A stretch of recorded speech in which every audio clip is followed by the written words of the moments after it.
Hello, everyone, and welcome back to the Captain Logan Show. I am, of course, as always, Captain Logan. That has not changed. Joining me this evening, as always, is my wonderful chat moderator and producer, DJ Martinez. Hello, DJ. Hey guys, I am also unchanged. How you doing, buddy? Yeah, we didn't change your name to JD or Although at work, when Don they gave me when Juan. they gave me my laptop, they set it up to say JD Martinez, so it said JD for the longest time. Oh, really? That's hilarious. Yeah, So how you been, man? We were just talking about this earlier, but it feels like it's been forever since I've seen you, and it's only been a week. I know it's weird. I think it's because we were doing those Friday shows, and we've been doing kind of I don't know. It just seems like Wednesday to Wednesday is a long time That's now. true. Like frequently we've had, or at least every now and again we've had a week where we've done two shows together, and then we've had like some Wednesday to then Friday shows. So yeah, that's true. I guess on my end it was more because I just did 3 live shows with Dan Torrey in New Hampshire, and it feels like several weeks in between because I've done all these live shows. But they were really fun. I gotta tell you, man, that trip was fantastic. Dan is the best host ever, and he's a really good cook. And I got really spoiled eating with Dan the whole time I was there. And he took me to Boston, and we went bar hopping in Boston, and that was awesome. I had such a fun time. And if you are a patron, you can hear all about it. I sound like I'm selling newspapers. Every day starting today, I'm going to be posting our travel logs from that trip. So I was there for 5 days, and every day at the end of the day, Dan and I stopped everything and talked to the camera about what we did all day and put in some pictures from the trip and some things. So if you're interested in hearing about what Dan and I did on the trip and also just seeing more Dan Torrey, you can become a patron at the $2 tier is all it takes, and you can take a look at those as they're coming out. We also did a special After Dark together that was mostly about MCU. It just kind of worked out that way. Dan's stuff was all MCU related, and that's part of why we did the non-MCU 3-hour live show, where we tried desperately to talk about anything other than the MCU. And we failed a couple times. There were places where it was impossible not to bring it up again. But anyway, so we got some cool Patreon content, but the main channel is also going to get some quite a bit of Dan content over the next 6 weeks. Since we're only posting 3 videos a week right now, and I've got a bunch of other stuff in the queue also, I'm only going to post one of those a week until they're all out, but there's going to be 6 videos, count them.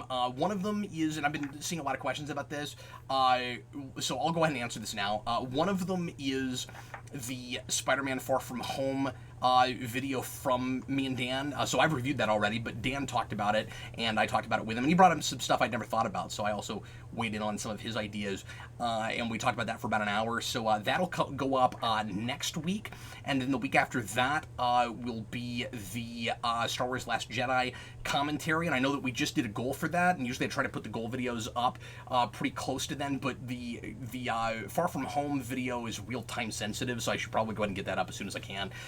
I would do that Friday, but I had another video that I promised a patron I would get up this week, so I've got to do that, and so next week we'll start the Dan videos. Anyway, that's all the kind of house cleaning stuff I wanted to bring up tonight. Rapid fire show. Haven't done this in a good long time. Going to see if I can beat my record of I believe it was 53, DJ.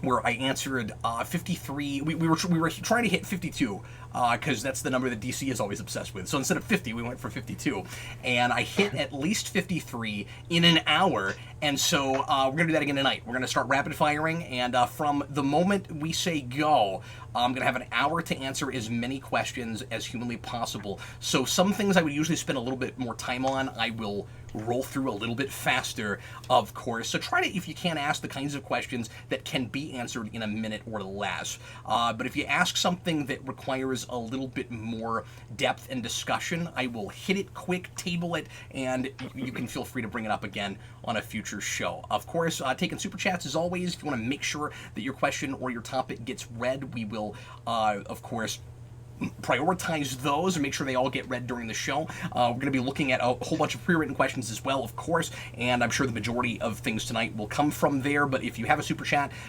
we will make sure and get those, and DJ is going to be doing the same job, just like 5 times faster. It's just going to be like warp speed, DJ.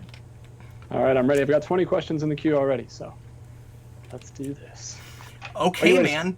We're gonna start. Hold on, let me look at my timer here. I want to All get right. I want to get my timer set so I can see how long I've been yapping about any particular question. This is gonna be a lot of fun. I love these. I've been meaning to do this for a long time. No goal tonight, just the rapid fire Q&A. Just the multi-topic extravaganza. That's right, but like in microcosm. And I almost said any questions before we begin, but that's the point. So here we go. Everybody, please press play right now. All right, DJ, you ready? Let's get going. Here we go. All right, I haven't looked ahead at these. So okay. Also, you've got to keep score. You got to keep you got to count them. Okay. Well, I have them written and I have a check next to You them got every to time. tally them. Okay, here we go. All right. Hey Cap, in light of Amazon's The Boys, what are your thoughts on a more cynical take on superheroes / Garth Ennis' work as a whole? I have not read enough Garth Ennis to weigh in on that particular thing. I've not read The Boys, and as I've said before, I had a hard time getting excited about that TV show, although people are saying great things, and the little bits that I've seen, because I was avoiding trailers and stuff because I didn't care, but then I started seeing screenshots and it looked really interesting, and so now I'm like, I don't know, I might look at it eventually. I don't boycott stuff. It's just not the kind of thing that immediately appeals to me. I gotta say, I have been over the last few years a little bit tired of the hard-edged superhero thing. I feel like it's a little played out, but that's not to say that it's never warranted, that it can't be a really cool thing, or a really interesting thing to do with superheroes. It just feels like with too many of them, every time, a lot of the time when we do it, we act like it's the first time, where it's like, what if you saw a superhero that murdered someone? And I'm like, yeah, I've seen that like a lot now, or if superheroes were real, they wouldn't be altruistic. They would like F everyone up. And I'm like, I think it would be more nuanced than that. I feel like I don't feel like realistic equals dark. And so it's a thing that I don't avoid and I don't hate, but I'm picky about. Like, it's got to be handled thoughtfully, and you can go like really super dark, and you can have really awful people, but you can't lose the humanity of the world. Okay, it can't be like there's just no humanity left, unless that's the point, unless that's the idea of the piece. The Crow has that, where it's like, here are the villains in that are two-dimensional horrible people because they don't have any humanity anymore. They lost it. And so, like, if that's what it's about, it can be done thoughtfully. But anyway, so I don't know. Someday, maybe. Okay, let's do another question. Here we go. All right, John Ty. Cap, have you read Sean Murphy's Batman White Knight? It's pretty good.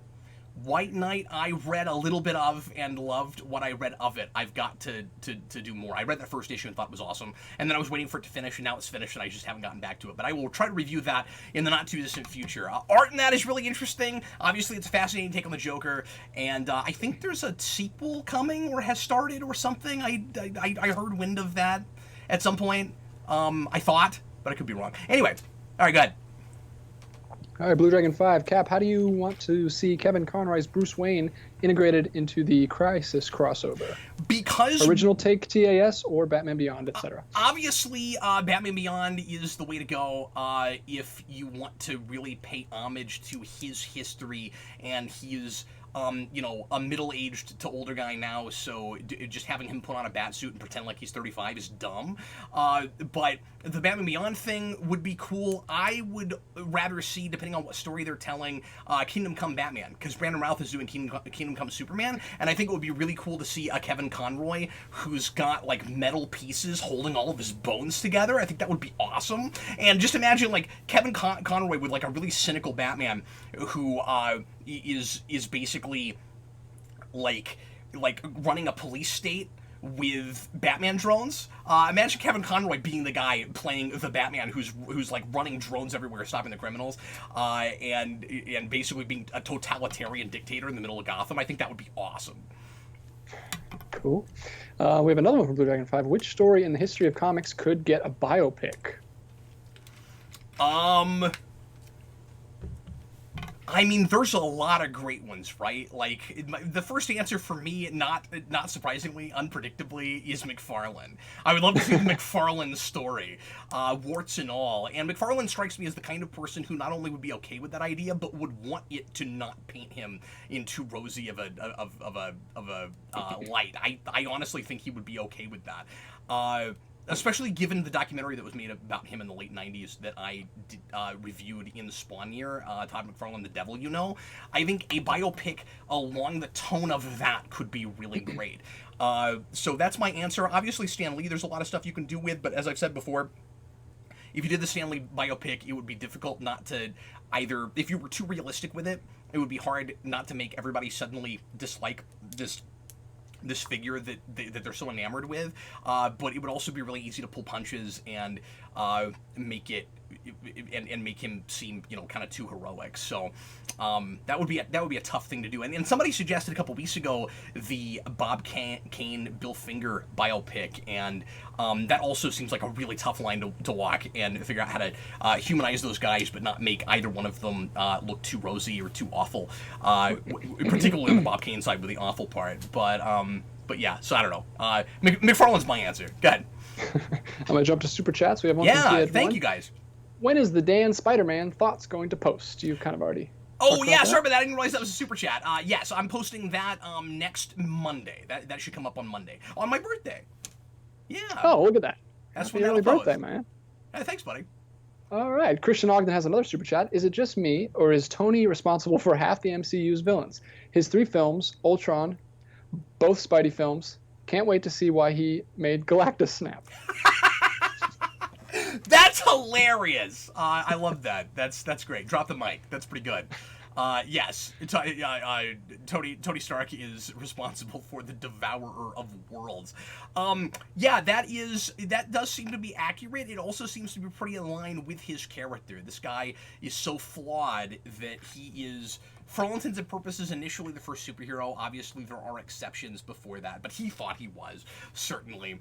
And he is this super flawed guy who is obsessed with himself, and then discovers that he's been exploiting people in a way that he can't live with and can't sleep at night with, and so he wants to prove that he has a heart, but does not know how in the world to do that. And in that guy's pursuit of being a hero, and not maybe, arguably, fully, completely understanding what that means until he actually does the real self-sacrifice, regardless of the fact that he attempted such a thing in the first Avengers movie all the way back in 2012, that guy's going to create some villains. That's absolutely going to happen. So, yes, it's easy to look at that and be like, oh, well, that's silly. Like, Tony Stark's responsible for so many of the villains of the MCU, but it also goes really in line with the way that character is drawn in those movies. And so I have less of a problem with it than I would if it felt more convenient than it does.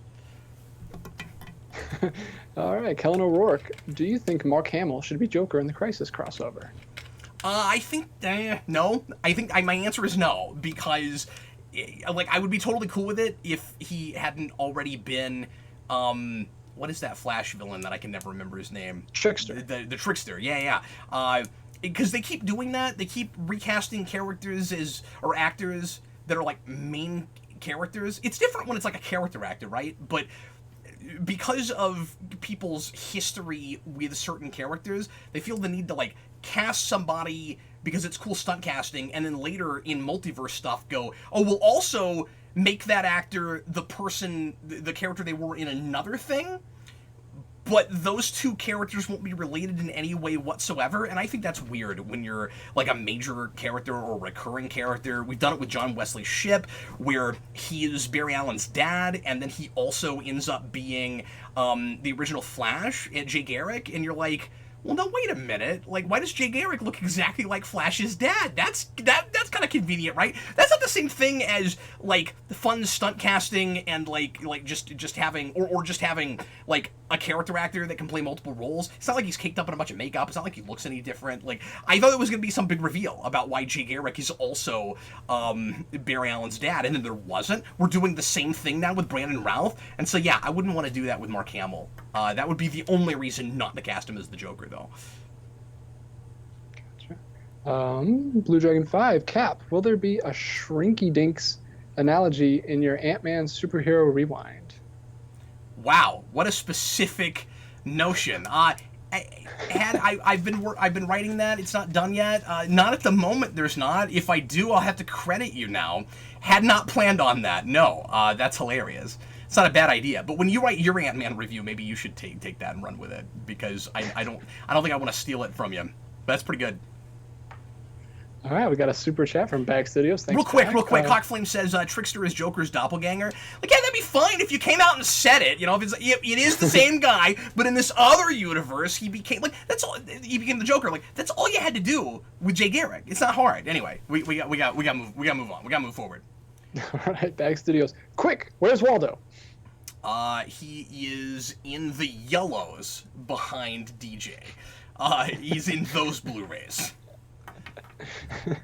All right, I'll stay on Super Chats. So you have one from Mr. Roboto. Cap, when it's possible to 3D print single issues, what are your thoughts on something like that, a la full digital and downloads? Well, when that happens, it kind of destroys the collector market, right? Unless there's a real clear way to tell. I mean, maybe it doesn't. Maybe there's like a real clear way to tell that, like, you know, watermarks or whatever. Yeah. Or even maybe DC and Marvel get ahead of that train and they just run with it, and they like let you buy PDFs or something that you can do that way. But then now that you say that, like, 3D printing comics, so like we can print things, we can print paper now. I don't know that you'd use a 3D printer to do that. You would just need access to the kind of paper that we print like flat issues on, right? Like that doesn't sound like a 3D printing thing. That's just printing. Yeah, isn't there there's like 2 staples in a comic? Isn't that all it takes to hold it together? Right, yeah, and you just get a stapler and do that yourself. But yeah, so I don't see the danger of that happening just because 3D printing becomes a thing, or like printing things yourself more becomes a thing. Like, people can kind of do that now, and you know, as long as those companies don't make it really easy for you to get your hands on exactly the paper they're printing on, you wouldn't be able to tell the difference. And also, like, I guess people can sort of do that now, but people aren't generally, you know, like, a lot of people who don't want to buy singles are either, and counterfeiting's a whole other thing. I don't know if that's what he's talking about, but if he's just talking about, like, if you could print on your own, what would be the point in buying comics? Okay, fair point, but most people who don't want to buy comics but want to read them are just going to read on a computer or on an iPad. Yeah, if you had the digital already, I don't know why you need to print it, because like people aren't.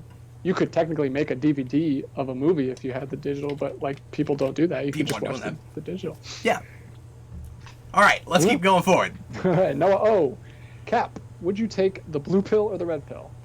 I would take the red pill. Would not be able to help myself. I'm too curious. I'd have to, and I might to some degree regret it, you know, later on, kind of like Cypher, but not to the point where I would do what Cypher does, you know. I don't think I would have quite the ignorance is bliss attitude that he has, to the point where I would be okay with throwing all my friends under the bus and letting them die for the sake of my getting to eat steak. I have no idea what's happening because I haven't seen The Matrix. Oh no, you have to! It's my favorite movie! Okay, I'm gonna make you do it. It's 20th anniversary, man. It's going back to theaters. I like that. Blue Dragon 5 says it's a good thing Neo wasn't colorblind. Yeah, that's great. Although, even if it was colorblind, as long as you're paying attention, he'd be okay, because Morpheus, like, kind of slightly moves each hand up when he's talking about each pill, so you'd know which one was which, but it would be really awkward, and kind of embarrassing if Neo in the middle had to be like, okay, sorry, which one makes me go back to the real world now? Which one is that, Morpheus? Alright, go ahead. Alright, Kellen O'Rourke, what is your favorite canceled superhero movie? Canceled? I guess like it wasn't if it didn't happen. I guess like which one would you want the most? Like Superman Lives? Sure. Well, obviously I have to say Superman Lives. And you know, I've still not watched that documentary. It's been out for a few years now, and I still haven't bothered with it. I need to do that. Oh yeah, the John Snap one. Yeah, I just never got around to it. When it came out, it was like $20 to buy digital, and I was waiting for the physical copy, and that exists now, but I just haven't ordered one. So anyway, I got to do that at some point. But yes, that's my answer. We can talk about other ones, but we're not going to, because we got to move on. Go ahead. All right, super chats coming in. Here we got one from Cody Barron, another Canadian viewer. Welcome. Thank you. He gives us $6.99. Hey Cap, what are your thoughts on the upcoming Damon Lindelof Watchmen series for HBO? I personally think it looks amazing. Sorry, I didn't mean to interrupt your super chat. I talked about this some last week, so you can hear a more detailed response to that trailer there, but I will just give my thoughts real truncated, real quick, and say I'm intrigued. I don't think it looks god-awful. I think the premise is really interesting. I think the Rorschach cult is potentially a really cool idea. It all has potential. I think what they're setting up with Dr. Manhattan has potential. I really expected fewer main characters from the original book to be in it, and it seems to indeed be utilizing more characters than we thought, particularly with Silk Spectre, who it took me a couple of viewings on that trailer to realize that is indeed the older lady cop who introduces herself as Blake, and I couldn't believe she was using that name. Yeah, it's fascinating. I wish it looked a little more stylized, like I said last week, but I'm intrigued. I'm going to watch it, and I dare say I'm borderline excited, which is not a place I thought I would be in. And this is not about the argument of whether or not a Watchmen sequel should be made, because I still cannot decide what my answer to that is. It's like certain political hot-button issues. I don't know, but I'm going to watch it, and I'm curious, and I'm borderline excited, yeah. Cool. Here's another name that I don't immediately recognize, Miles Smith. Super Chat. As a fan of Ultimates 2, have you read any Mark Millar's first run on Ultimate Comics Avengers? Definitely a more worthy successor than Ultimates 3. No, I haven't, and I should, and thank you for the recommendation. Eric and I have done reviews of the first 3 Ultimates books, and yes, Ultimates 3 is an absolute dumpster fire. Ultimates 2 is great, and I enjoyed it immensely, and Mark Millar's sensibilities are not mine, but I like that book a lot, and I would be curious to read more stuff with those characters if he did them well. So yeah, thanks for that. Cool. Jumping back to pre-selected, pre-written, whatever you want to call them. Cap and DJ, what do you think are the pros and cons of a Sovereign-class starship Enterprise E versus the pros and cons of Dreadnought-class starship USS Vengeance? Good grief. That's great. That's hilarious. Barely made it through that one. Well, the Vengeance just seems to be like a big, blown-up Constitution class, or at least Kelvin Constitution. So, like, I guess it's just like a big, mean, meaty ship that blows up stuff.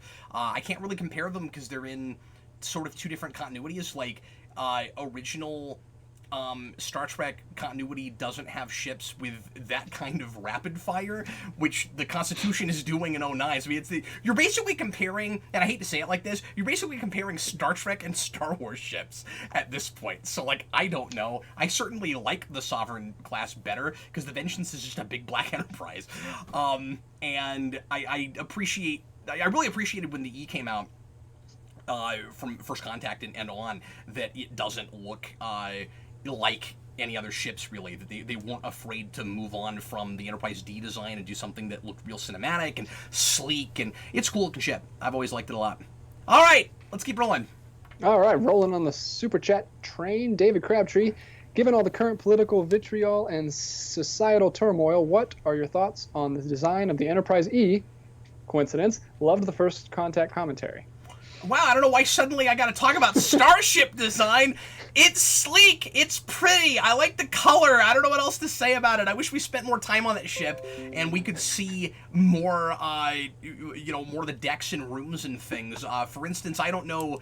Well, I guess we do sort of know what its 10 forward looks like, because I guess, assuming that's 10 forward and it's not located someplace else, but I guess we even have kind of a mess hall in Nemesis and Insurrection before it. So, yeah, no, I guess we see more of that ship than I'm giving it credit for. But, no, it's cool. It's kind of moving things forward so that we're getting to see more ships in kind of the Voyager design era, and it looks like what a flagship would look like in that era. So it's kind of nice to see like something like Voyager that's a little bit slimmer and more trimmed down, and see what making that the flagship would look like. And I also appreciate that the Sovereign is no longer a I can't believe we're talking about this. I also appreciate that the Sovereign at that point was no longer like a cruise ship and a warship and an exploration vessel all at the same time. You get the sense that when we go back in time in First Contact, we don't have families on board. Finally, we got smart.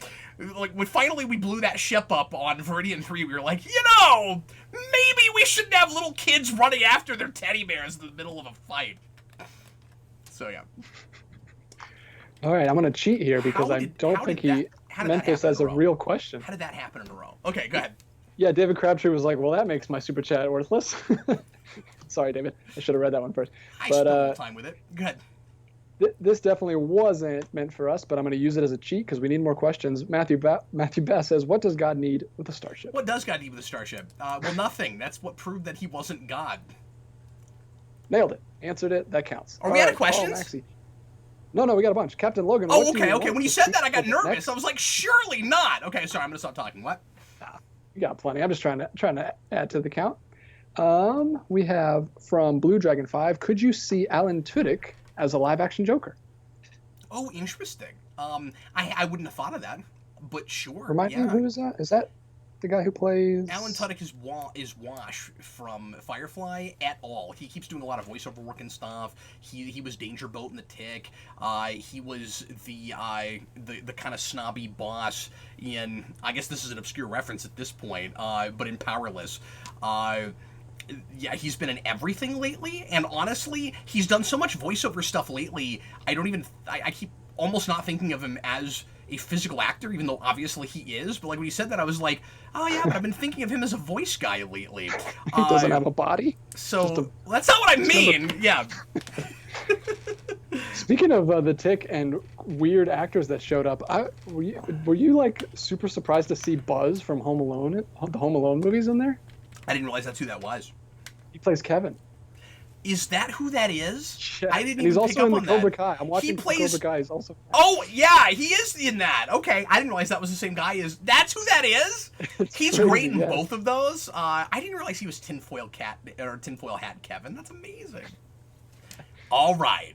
Let's keep it moving. Do you have a tally? Do you have any idea how many we've done so far? I don't. The way I'm doing it is I'm just checking them as I go, so I'm gonna have to count them up at the end. But we're doing great. We're making good progress. Cool. I just want to know how we were doing, but we're only 20 minutes in, and I feel like I've done quite a few. Somebody was making fun of me for not doing these in less than a minute, but enough of them only took a few seconds. Okay, go ahead. I'm wasting time. It averages out. Who is your least favorite / most hated celebrity? Ooh. Oh boy. See, I don't like answering things like that. Then I gotta be mean. I mean, like I just absolutely detest this person. I'll answer it. Or they just drive me crazy. Yeah, go ahead. Will Ferrell. He drives me nuts. I can't stand him. Oh really? See, never seen Stranger Than Fiction. I know. Well, the thing is, though, Will Ferrell seems, by all accounts, to be at least an okay guy. Like, are we talking about the person? I'm just talking about the movies they make. I would never say that about a person. Yeah, I mean, I guess I don't know. That's why I'm hesitating. For just performances, it's Adam Sandler. Because I have seen Will Ferrell movies that I like. I've never seen anything with Adam Sandler in it where I liked Adam Sandler. I don't think I've seen anything with Adam Sandler in it. Period. So I can't really say. You're a better man than I. Go ahead. All right, we got some super chats coming in. We got one from Christian Ogden, $5. What's a bigger deal? Endgame beating Avatar, or both DC films this year potentially being loved by audiences? I'm going to go with that second thing. Because Endgame, I don't know. See, I keep wanting to say it kind of cheated to get there, but then I've been told that Avatar also re-released, and so its numbers are also counting re-releasing, so maybe it didn't cheat, but it was so close to when it initially came out. I think Avatar re-released a little while afterwards, so no, I think it was only 6 months. Honestly, it would have surprised me more if it hadn't beaten it. Like, I thought it was going to get there faster than it did, so I'm going to say, yeah, it's a bigger surprise that DC put out two films that were both hits with audiences. Absolutely.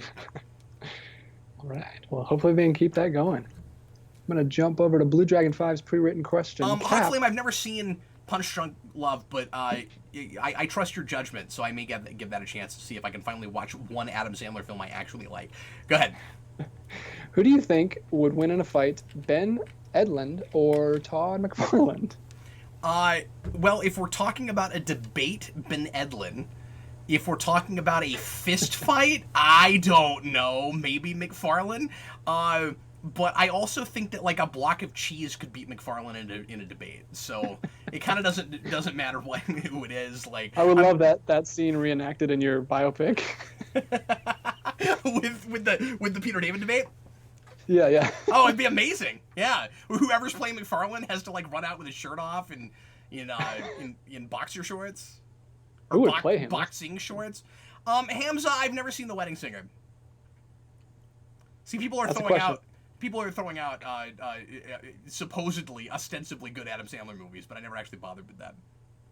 Rockman, it's hard to argue with because cheese. See, that's a good point. And that's not even why I said cheese, but I'm glad I said it now. So, yeah. On the same train of McFarlane, Cap, if you were interviewing Spawn himself, what are some of the first questions you'd ask? Well, it depends on what retcon version we're talking to, you know.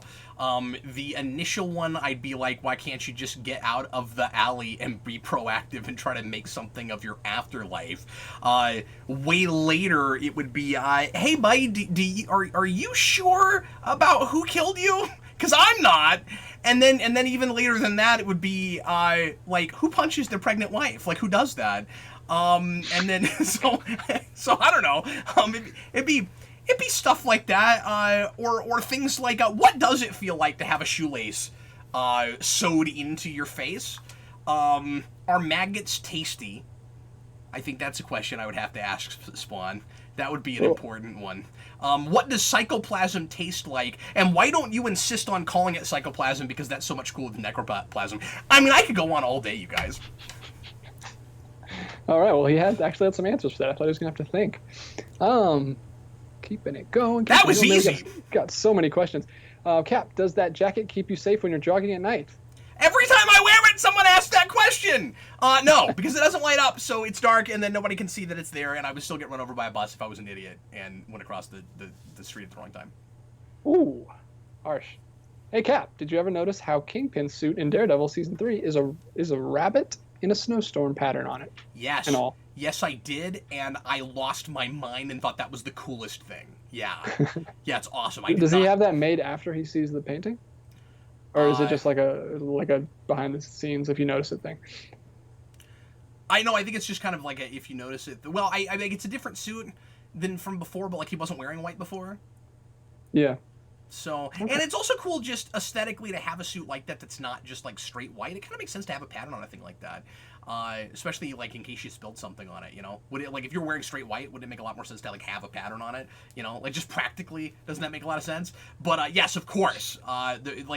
It's cool because he's not just wearing white then because that's what Kingpin always wears. And I always thought the rabbit in the snowstorm thing was trying to give Kingpin a psychological reason for being so associated with that color. And then they did it with the suit. Yeah, it's bossa nova. It's boss nass. Okay, go ahead. That's really cool. We should get white suits. With a rabbit in the snowstorm, yeah. We should get white suits. We would look like pretentious asses if we did that, wouldn't we? Like gloves, white gloves. Oh man, a single white glove, just one. All right. Cinematographic says Chevy Nova. Oh, I was gonna say that. That's a question, kind of. No, don't count it. Don't count it. Okay, go ahead. All right. Dewan Patterson Powers gives us a super chat. Have you ever watched Death Battle? In with your comic knowledge, do you disagree or agree with their choice of winners? Well, it's based on votes, so I don't think it. Yeah, there's not really a choice there. It's kind of just like. It's a popularity contest before it's anything, right? Mm-hmm. I have seen a couple that people have shown me, and the production values are amazing. I just don't get excited about stuff like that without some kind of a story. I think it was one of those Death Battle things where they did. What was it? Batman versus Vader? Somebody versus really? Vader? I can't remember now. I've only seen the Street Fighter versus Tommy one. Yeah, it's Power Ranger. Yeah, that one. Again, the production values were good. I don't really know what else to say about them, but I've seen a couple here and there. Yeah, I like it. Here we go. Ben Luke. Oh, it was Batman versus Vader. Yeah, that one's really cool. You should take a look at that because they did some pretty clever stuff with it. Okay, it's not just a fight. They do like. It is mostly a fight, but there's some clever stuff in the fight, and there's a couple of kind of fun one-liners and stuff. Okay. Hey, it's Cap. short. It's worth your time. This is from Ben Lutz. Hey, Oh, Cap, Chromax DJ says you're on thinking After Dark. Superpower Beatdown. I thought those were the same things. Clearly, I don't watch these things, so I don't know. Oh, wait, what? I thought that was what I thought it was the too. same What's thing. he talking about? I don't. I'm sorry, guys. I don't know what we're talking about. Okay, go ahead. Go ahead, DJ. Sorry, that was a super chat. We should have. We didn't know what you're talking about. Sorry. I have no idea what Death Battle is then. Clearly, I don't know. I thought we were talking about the Bat and the Sun stuff, so I don't know. I guess the answer is no, we don't. Ben Lutz. Hey, Cap, DJ on After Dark. When? Is that thing? No, wait, I don't remember what channel it is. Is that thing where they have like a couple of guys that like debate about who would win in a fight, and they like do a bunch of research, and maybe that's what that is. And then that's not votes; that would be based on the research. I've never actually watched one of those though. Okay. Okay. Well, anyway. Sorry about that. I clearly don't have enough YouTube knowledge to be on YouTube, but you know. Doesn't watch YouTube. Look, I just work here. Okay. I watch things. And Jester Bell says the thing I'm talking about is not what it is either, so I'm batting 1,000 here. All right, go ahead, DJ. Okay. Ben Lutz says, hey, Cap, DJ on After Dark, and when? 2 questions, I guess. Say it again. He says, DJ on After Dark, question mark, and then he says, when, question mark. Yeah, I mean, we could have DJ on an After Dark. We've never done a remote one like that, where Eric and I would talk with somebody else, you know, on the screen. Yeah, but, I don't know how that would work. I wouldn't want to mess up the format. Could have. No, it'd be all right. It'd be all right. As long as you were cool talking about some, you know, more kind of, you know, occasionally, I don't know, more vulgar, raunchier, political, whatever kinds of stuff. Yeah, we could talk about it. I don't know.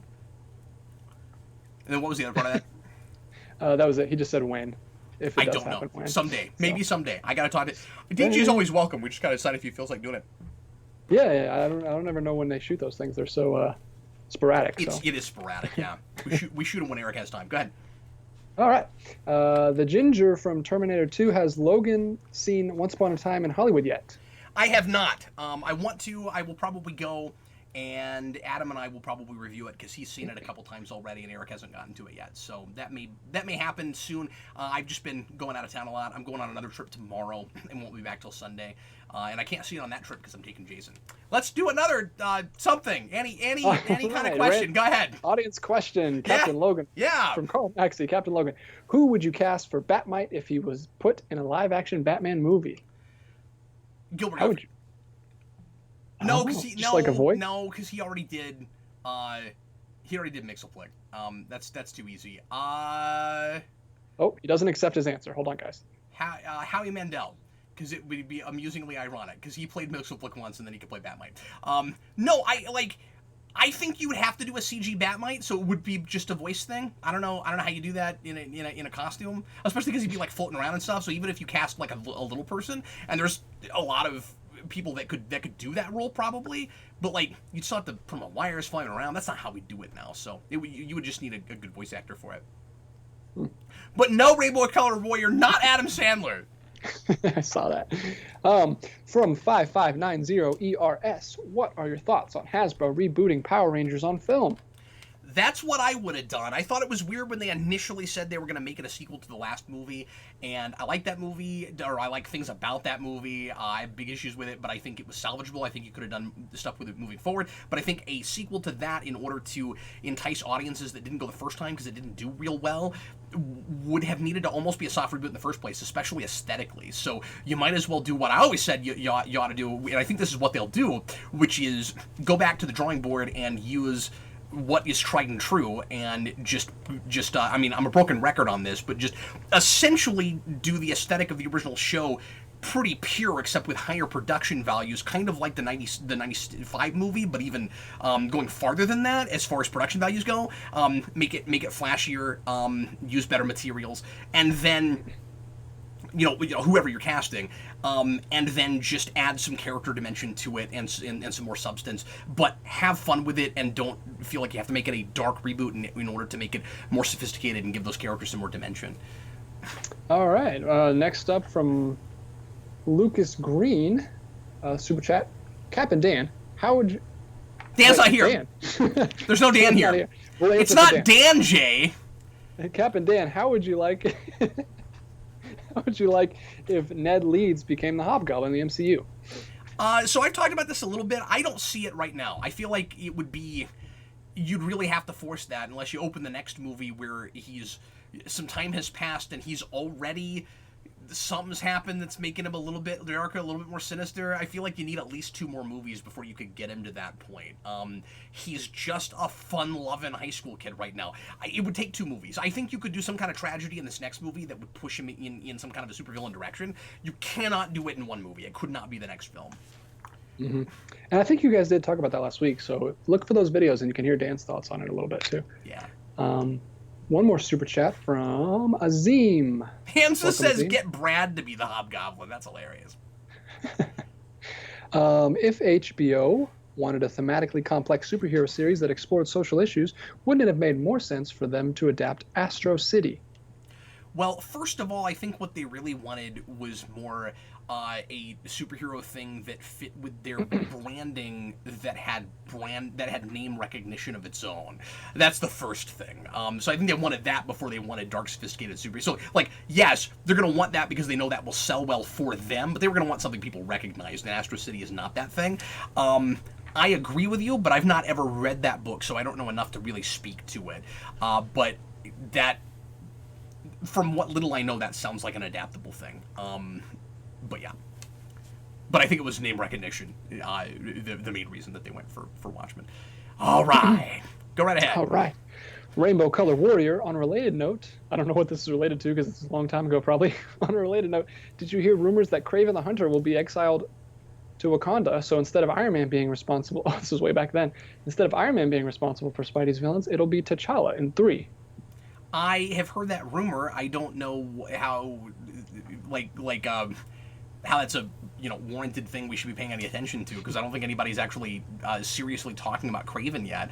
Like, all we've heard is the director of the Spider-Man movies say that's a character he likes, but we know that they're supposed to be making a solo movie for Kraven at Sony, so I don't really see how they can do both, or at least there's not precedent for that yet. Maybe they the way the contract reads, they can each use different. I don't know, because I mean, like, MCU clearly has the rights to use Kingpin, but Kingpin showed up in Sony's animated Spider-Man movie, so like that's the closest to precedent we have, and I don't think I can read too much into that yet, so I don't know.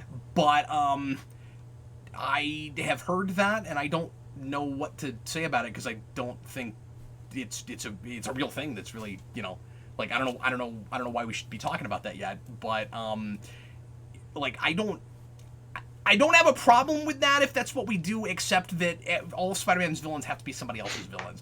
That's the only thing. Like, I guess I like that before making it yet another person that's mad at deceased Tony Stark.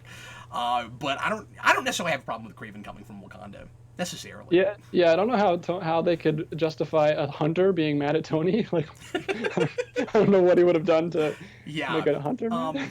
I honestly kind of doubt that's what will happen, because I don't think they'll be able to use him. But if they can use him, then yeah, that's probably where they'll go. So yeah. Okay, go ahead. All right.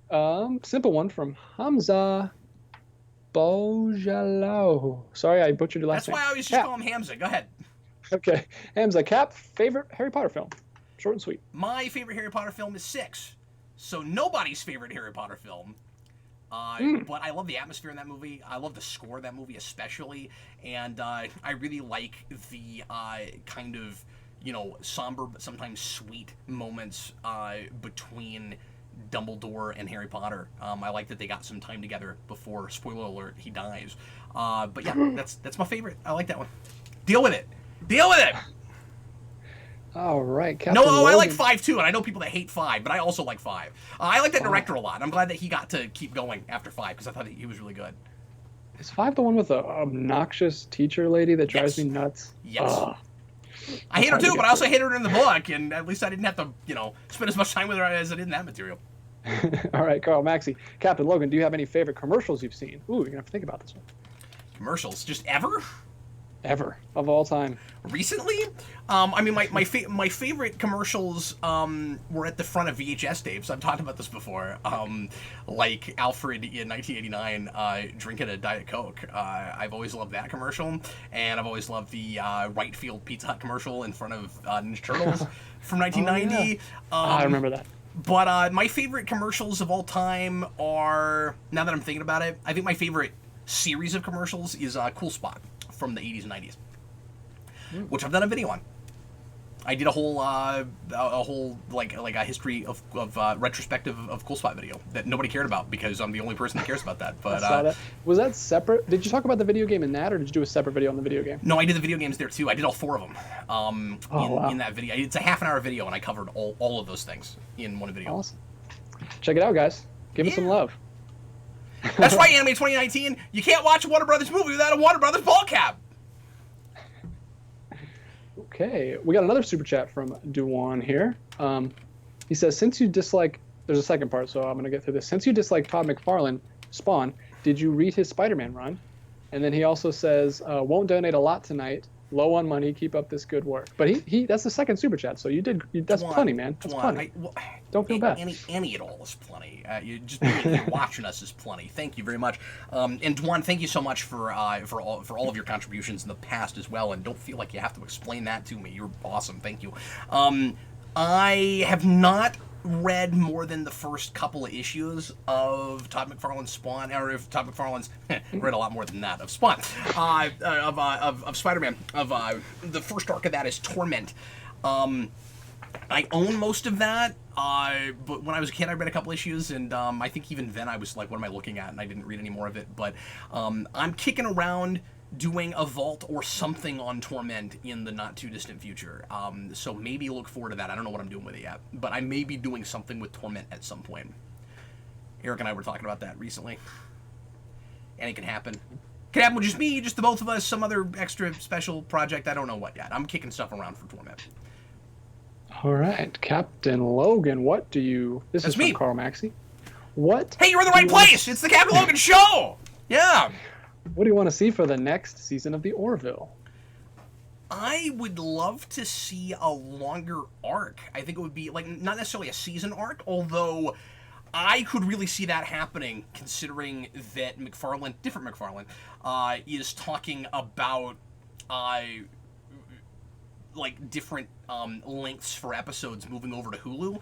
That makes me think that they've maybe got really specific plans for things they want to do, and they don't want to be held to the standard 42-minute format. I could really see doing like an Enterprise Season 3 thing, especially because it is Season 3, and that's where a lot of Star Trek shows start finally doing more somewhat archy things. So I could see a longer arc. I want them to just keep going in the direction they've been going, though. More... alien politics stuff with the Union, and more character stuff that's not about a romance with the will they won't they thing. We need to finally decide if we're putting the captain and his ex-wife together or not, and then just stop talking about it, because I'm kind of tired of that. All right, I don't mean to rush you, but we're at 36 right now. So oh, goodness. Yeah, well, we got 20 minutes, though, so we better roll a little bit quicker. Go ahead. All right, Blue Dragon 5. Cap, do you know when DJ's birthday is? I don't write these questions. I just read them. We're not really friends, guys. It's all an act. It's just on the show. Really friends? Is that what you said? No. What did you say? He just said, do you know when my birthday is? No, I thought you said we're not really friends, so he wouldn't know that. Oh, I said we're not really friends. It's just an act. We're just on the show. Oh, is that what you said? I can't remember. I knew that at one time. You told me. I don't know if I did. Did I? I feel like at some point it came around, or is it later in the year? I don't know. No, it's January. It's in January. No, it must have come up in January. Okay, came up around Christmas time, like we talked about. So that's good. Being so close to Christmas. The answer was no. Move on. All right, from another one from Blue Dragon 5. If you could time travel Endgame style through Geekvolution's 10 years, where would you go? Oh, that would be awesome. Ooh, that's fun. That's a long question, though. The obvious answer... Sorry, what? No, I'm just saying that's a long question. I'd love to talk about that for a while. Yeah, no, I would too. I guess I'll throw out 3 big ones. I guess it would be fun to go back and watch myself put together the first Rewind and kind of agonize over what that format's going to be. and then I would go back to relive shooting the finale of Spawn Year, because I think that's like my favorite thing we've ever done.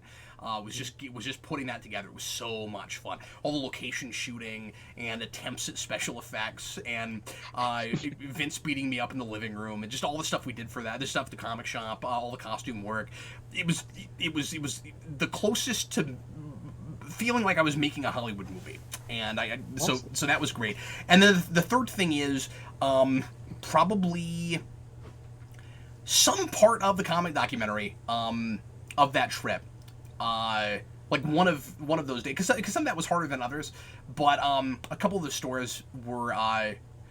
You know what? No, I've got my answer. It would be to go back and talk more to Dominique Postoloni before he died, because we shot at the Source. And he was amazing, and I learned so much from him. And I spent he interviewed for 3 hours. He just kept talking, and he was amazing. And 60 days later, he passed away. Wow. And it was awful. It was insane. I couldn't believe it. I almost couldn't sleep that night. It was so sad. And I didn't find out about it until like a month after it happened, even. And that's one of the big ones too. If I could go back, I would go back and I would spend more time with Nick Post. Dominic That's cool that you have all that footage, though. Like, so close. Yeah, it was great. Would you go back and watch yourself skydive? I was so lucky that I got to do that. I would go back and skydive with myself. But I would bring like an air tank so that I could breathe better, because there was too much wind that day. It was awful. Oh, man.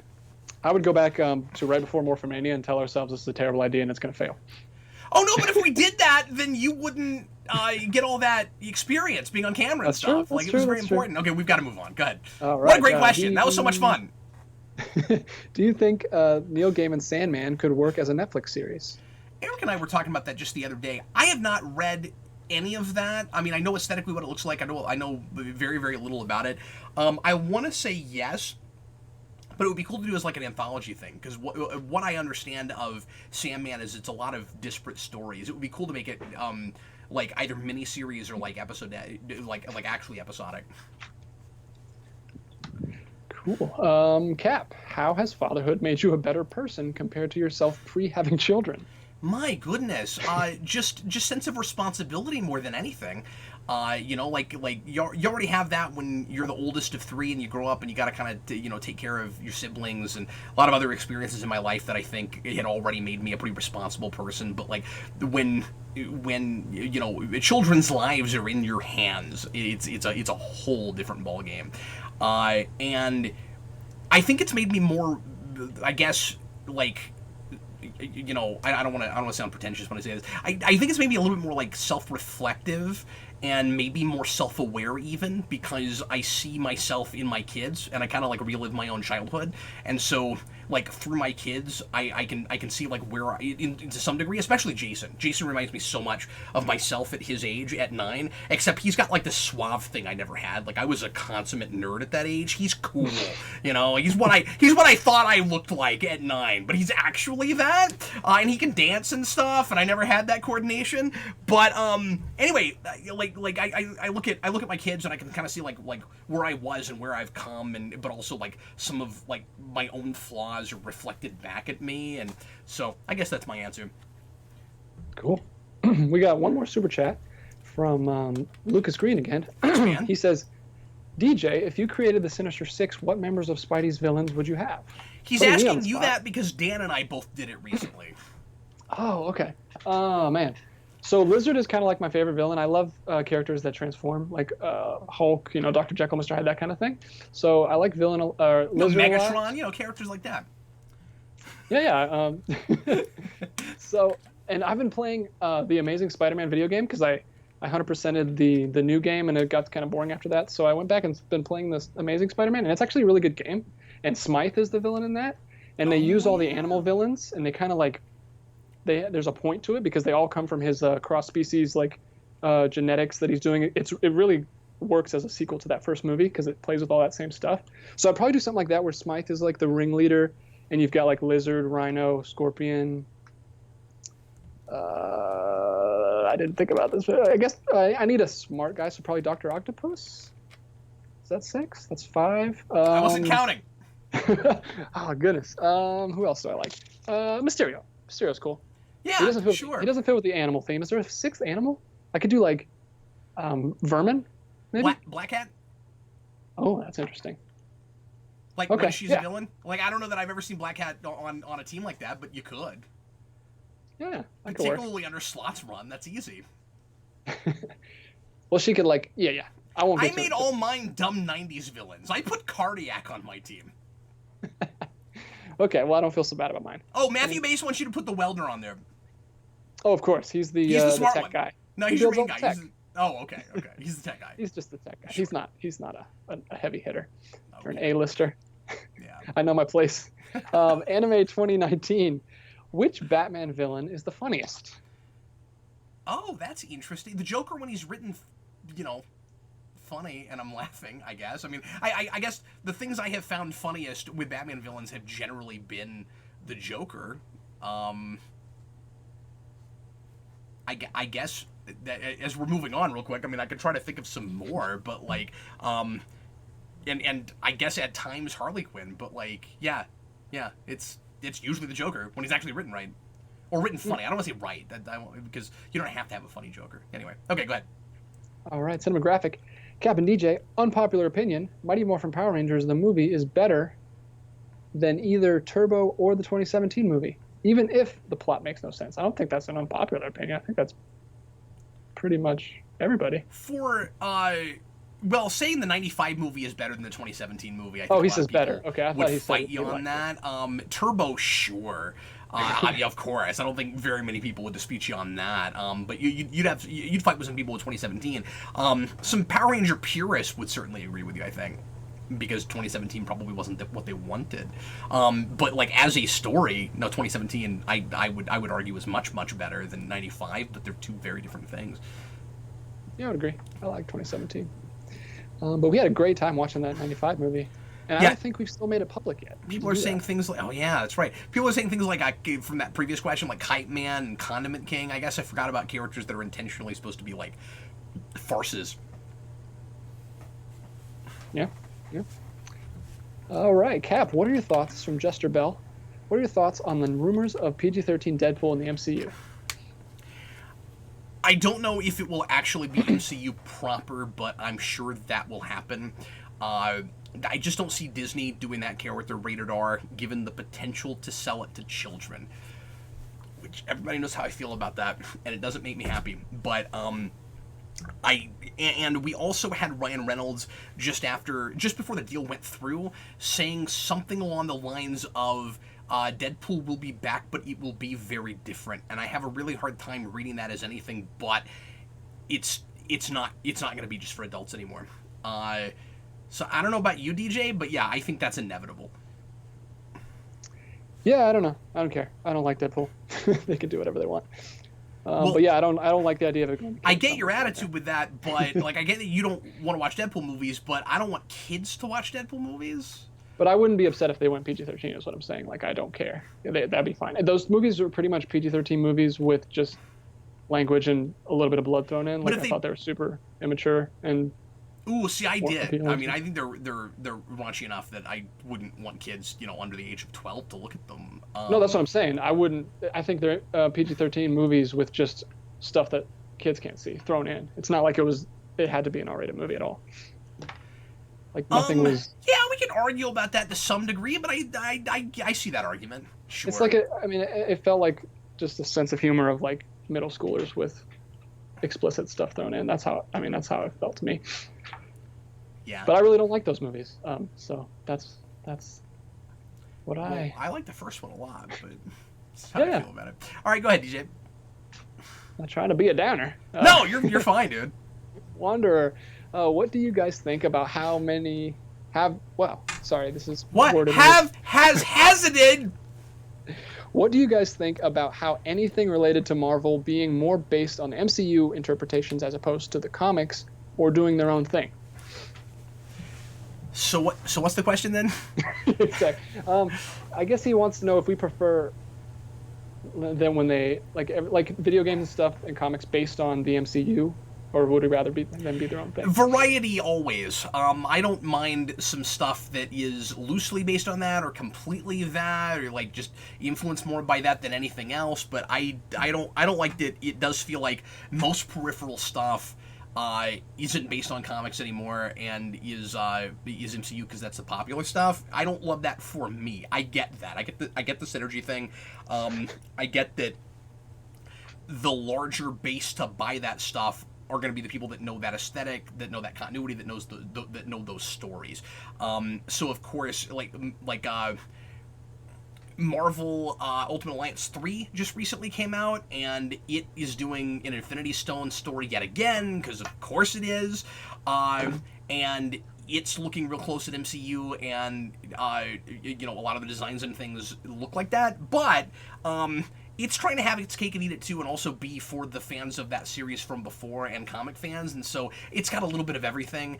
And I thought they were gonna leave the X-Men out, and they didn't. They put them there. So I like mixing it up and having a little bit of both if you gotta have it. I kind of wish that new Avengers game wasn't gonna be so MCU looking, but I get selling it to a wider audience that way. So. Cool. And yeah, what I hate is when they mix it. Like if you look at the Marvel phone game, the fighting game, I don't know what it's called, or if you look at like Ultimate Alliance 3, they have like really MCU inspired people and then straight off the page comic people, and it looks really weird together. It doesn't look good. I guess together it's weird, but I don't mind having the option, you know what I mean? Where like you got skins for the comics and you can use those. Like that's cool. Yeah. But you're right, it would be nice to have a consistent look for a thing. So if you're gonna have an MCU aesthetic, maybe the X-Men should, it's weird to say this, have suits that look like they fit in that. But I don't know what that is. Yeah. I really don't. Yeah, I don't know. Okay, we got 5 minutes before my clock runs out. All right, Cinematographic, Captain DJ, thoughts on Deathstroke showing up in Titan Season 2? I have no opinion because I'm not watching that show, and I hated the pilot, and it was terrible. I can't say I'm surprised they're doing that because that's that became kind of a thought of as a major Teen Titans villain. Weirder is Crypto, although I shouldn't be surprised by that either. That show just needs to pick a tone, just land on something. Just what are you? What are you? All right, before I jump in, I need to tell you guys I only have 3 questions left. So send some more questions if you have them. Wow. I can't believe we ran out. That's crazy. Yeah, we're flying through. From Anime 2019, if Batman ever gets another animated show, what would you want it to be like? That's a really good question. Something kind of back to basics. I'd like to see going back to 2D, although Beware the Batman won me over on its 3D, which I was surprised by. But yeah, I'd like to see something, not Bruce Timm again, of course, but just something, again, kind of back to basics, kind of simple. And maybe more archy, and maybe not like adult, but like, more... I don't know, sophisticated, like PG-13 comic-esque storylines. Maybe adapt some more recent stuff and do like season arcs. That'd be really cool. Do some Morrison stuff or some Snyder stuff, or some Tom King stuff. Cool. Yeah. Here we go. What else? No. Worst movie of 2019 so far. That's really Serenity. That's really hard. It's got to be Serenity. But forgetting that, I mean, like, I really didn't like Glass, and then, because that was awful, and those two were vying for, like, least favorite spot for a while, but then beyond that, boy, I know I have seen other things this year that I just absolutely hated. I've seen more not good movies than good movies, to be sure. Yeah, it's been kind of a weak year.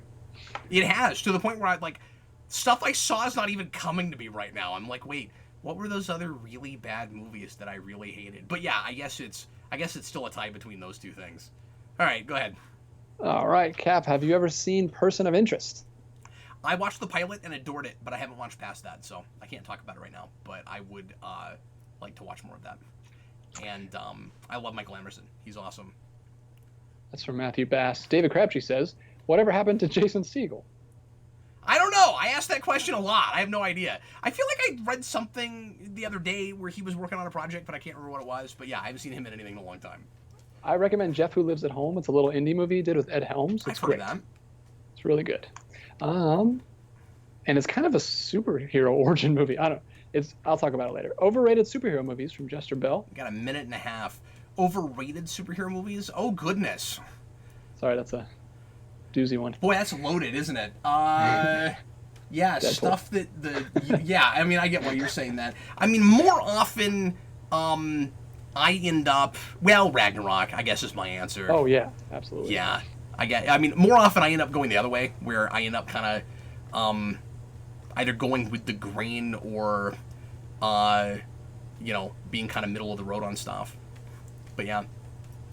All right. 1 minute. Rainbow Color Warrior. Andy Serkis is directing Venom 2.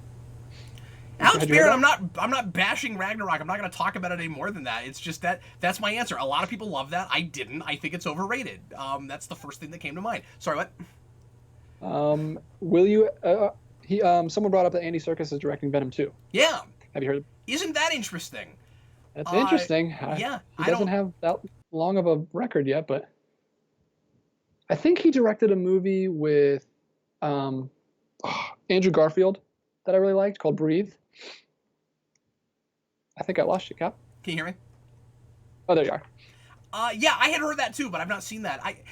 The only thing I can assume from that, and maybe I shouldn't even go this far, is that the CGI must be better, right? Like, if Serkis is involved, given his background, you would assume that the mocap and the CG would be better than it was in the first Venom movie. Has to be. That's all I can assume, though. Because beyond that, who knows how involved in story he'll be, or what kind of a writer he would be if he got to, help work on story. I don't know. Okay, so we're at an hour. So I guess I officially have to stop, and I'm sure I didn't beat my number. But let's tally it up and see where we wound up. All right, well, let me give you this question to talk about while I'm tallying. Yeah, sure. Cap, between Keaton Batman, Bale Batman, and Affleck Batman, who would win in a fight? Oh, sorry, I didn't know this was one of those. Also, did you hear about the TBS series Treadstone? No, I've never heard of that. I don't know what that is. Huh. Well, Keaton Batman probably wouldn't win because he can't move his head. And I'm gonna give it to Affleck's Batman because he's angrier than the other two ever were, and so just adrenaline alone, I'm sure he's got that fight. I'm sure. Random reviewer says we missed a super chat. Sorry, 46, 47, 48, 49, 50, 51, 52, 53. Oh, I tied it! Should I count that Batman one? Because that would be 54. That would be 54, but it was after time, so it technically doesn't count. Yeah, 53. Okay. We tied it. Yes. So the super chat is from Tyler Parker. It was a little way. It was right at the end there. Thoughts on Swamp Thing? It ended last weekend. Oh yeah. I don't have any yet because I haven't watched past the first 15 minutes of that pilot because I was liking it. I was like, oh, I want to wait and watch all this together. I don't really want to watch it week to week, and I saw enough of it to know I was going to finish it. And then I had been hearing a bunch of people talk about how great it was. So, yeah, I'm going to review that at some point down the road. I don't want to promise when. I want to talk about it with Vince. Vince is absurdly busy with some stuff at home right now, and I haven't been able to get him to hang out with me in a while because he's got so much going on. So I can't promise you when that's going to happen, but it may just be by myself when I finally get to it. It just depends on where Vince is at. But anyway, so I don't know. I have no other thoughts right now. All right. Well, it looks like we found the limit that Cap can answer in an hour.